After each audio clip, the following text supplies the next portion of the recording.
Assentado como estamos, irmãos, antes deste grande dia,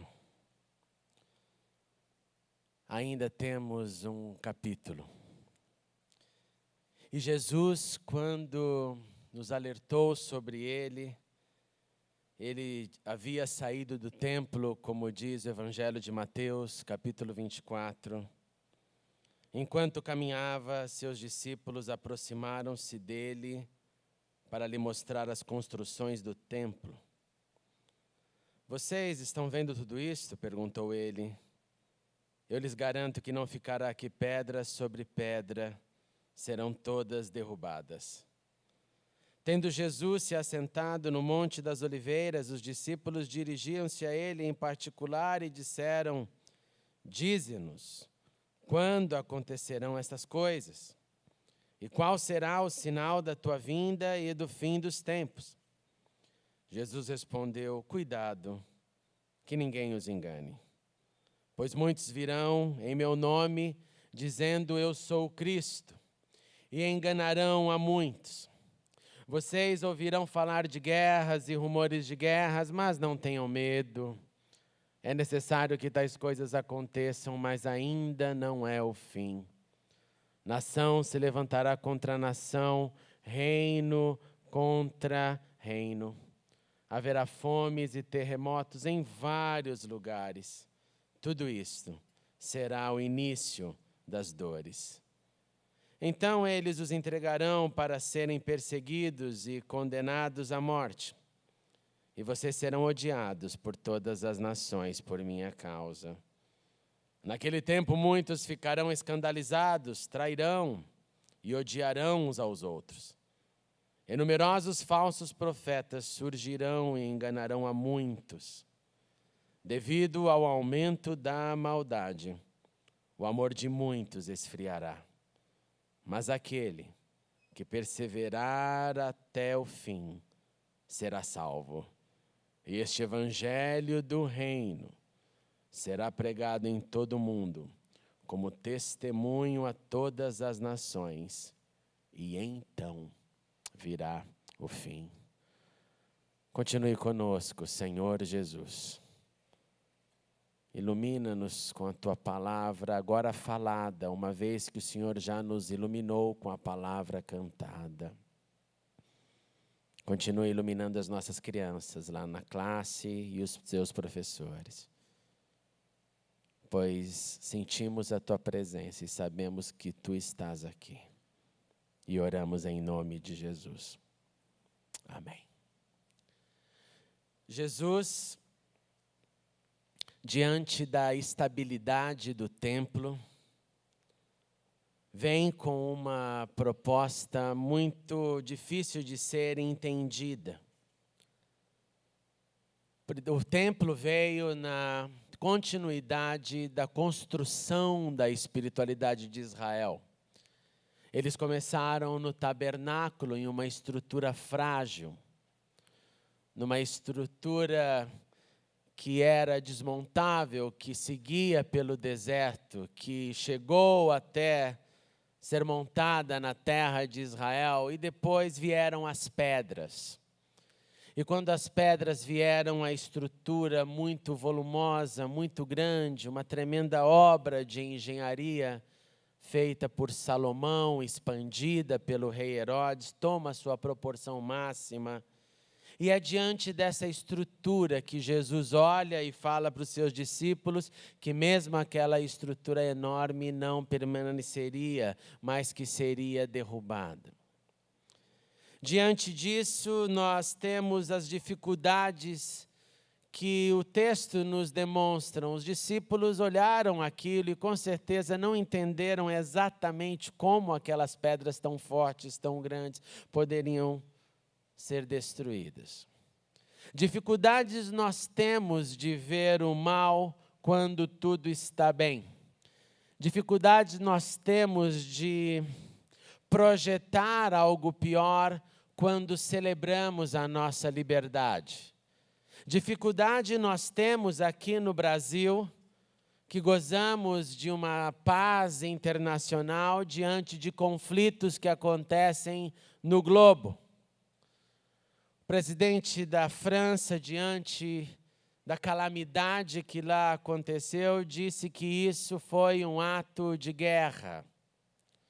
No mesmo momento, na mesma semana, diante desse acontecido, o Papa Francisco disse que uma parte ou um pedaço da Terceira Grande Guerra Mundial está, talvez, nos visitando.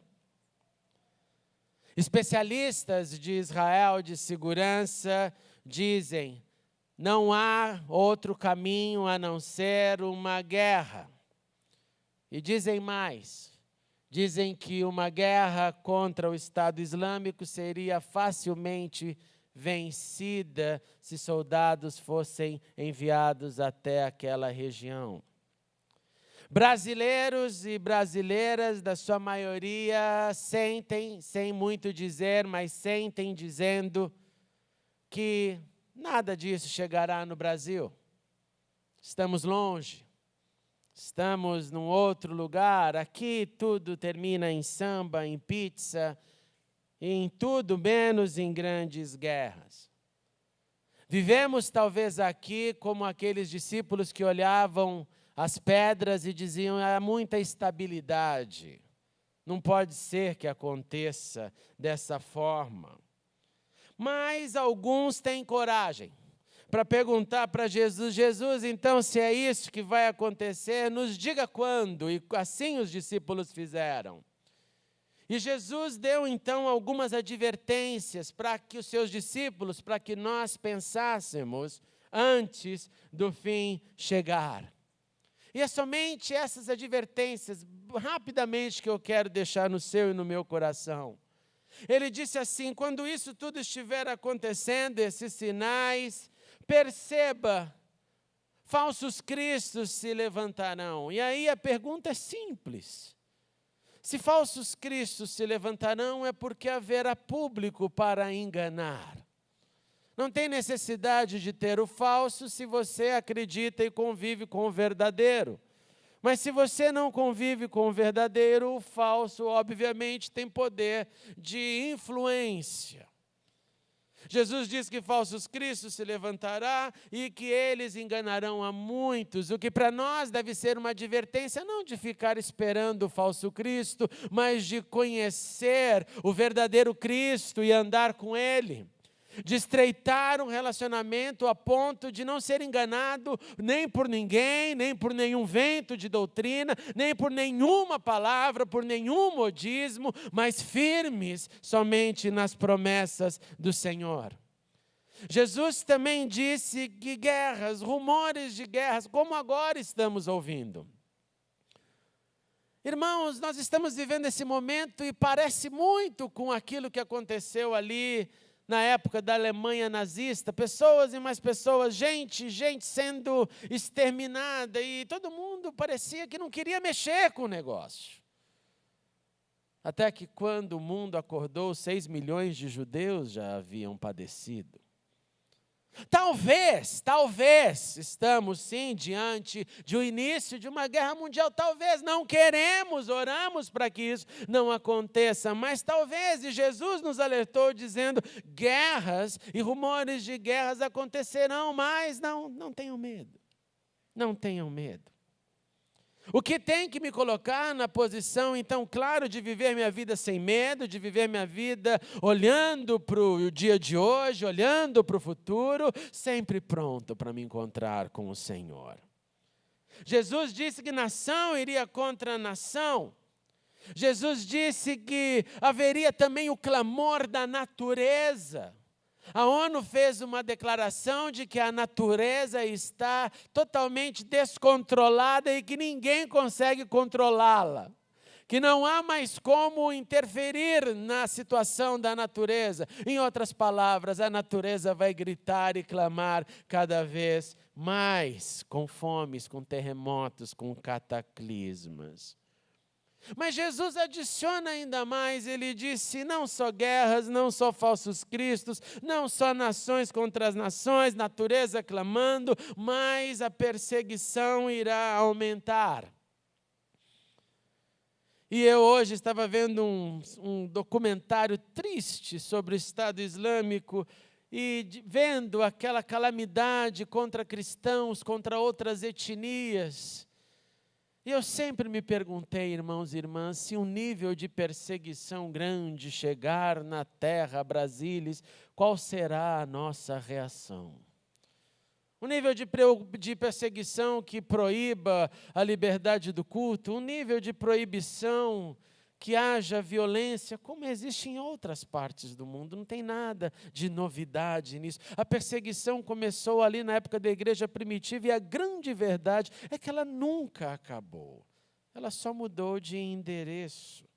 Jesus disse que ela é parte do momento do fim. E como consequência disso, traição, ódio, se manifestará por todas as nações.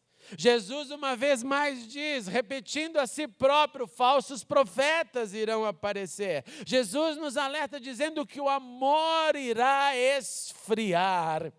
E nós não temos dúvidas de que o amor tem esfriado a cada dia. E cada dia nós arrumamos mais desculpas para não amar, ao invés de amarmos mais como Ele nos amou. E Jesus termina dizendo que o nosso papel deve ser de perseverança, de perseverar até o fim, de perseverar na fé, de perseverar no amor, de perseverar na fidelidade diante do que creio e perseverar no amor a Deus e amor a quem eu vejo. No amor daquele que eu espero um dia, como cantamos, tocá-lo, estar diante dele, celebrar os céus, mas amor diante de você que eu posso tocar, abraçar e manifestar o meu amor. Nós celebraremos a vitória do Cristo, irmãos e irmãs, mas antes disso, mais dor virá sobre o mundo.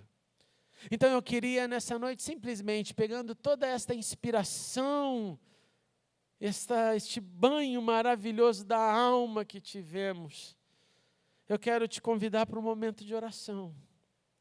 Quero te convidar, se você quiser se ajoelhar no seu lugar, você que não faz isso há um tempo, é um bom momento hoje para fazer isso diante da situação que o mundo está vivendo, diante de famílias que celebram hoje o luto, perderam tantos ali nos ataques em Paris, a natureza clamando ao redor do mundo, a irresponsabilidade humana aterrando Marianas pelo mundo.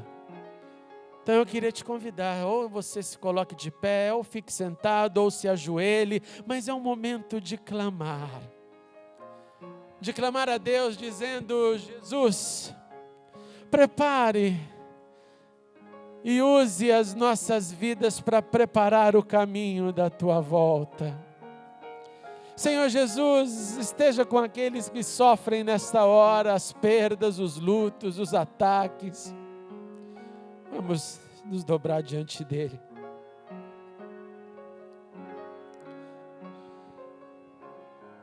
Sim, Senhor. Diante de Ti, com o nosso coração curvado, nós queremos clamar a Tua presença, pois queremos e iremos perseverar até o fim, mas precisamos de Ti. Pai, a terra chora, o mundo sofre, pessoas estão enlutadas na França, na Europa, no mundo. Em Mariana, o sofrimento ali assola, em tantos outros lugares do Brasil, onde não é uma calamidade da natureza ou da guerra, mas é a calamidade do dia a dia, dos morros às cidades, dos que nada têm, aos que tudo pensam ter. Nós nos curvamos diante de Ti, Senhor, para dizer, ajuda-nos a proclamar essas boas novas que ouvimos na autoridade do Teu Espírito. Ajude-nos a amar mais o Teu nome, grande Deus. Ajude-nos a amar mais o nosso próximo como amamos a nós mesmos e ajude-nos a proclamarmos as boas novas por todos os dias da nossa vida. Ajuda-nos a sermos relevantes na sociedade que vivemos. Ajuda-nos a deixar brilhar a Sua luz. Brilha a Sua luz em nosso rosto, Senhor. Brilha a Sua luz em nossas ações. Sim, nós clamamos para que Tu venhas, nós clamamos para que Tu voltes. Mas enquanto esse dia não chegar, use-nos como sal da terra e luz do mundo. Em nome de Cristo Jesus. Pai, nós clamamos pelos enlutados. Visita-os, Deus, com amor, com amor. Visita-os com esperança. Visita-os com compaixão. Nós oramos pelos que governam, por uma decisão de sabedoria diante dos dramas que estamos vivendo no mundo. Põe a Tua mão, Senhor, naqueles que têm autoridade. E usa também a autoridade da Tua igreja espalhada pela terra. A nossa arma é o amor. A nossa ação é o amor. A nossa cura é o amor. Então ajude-nos a amar.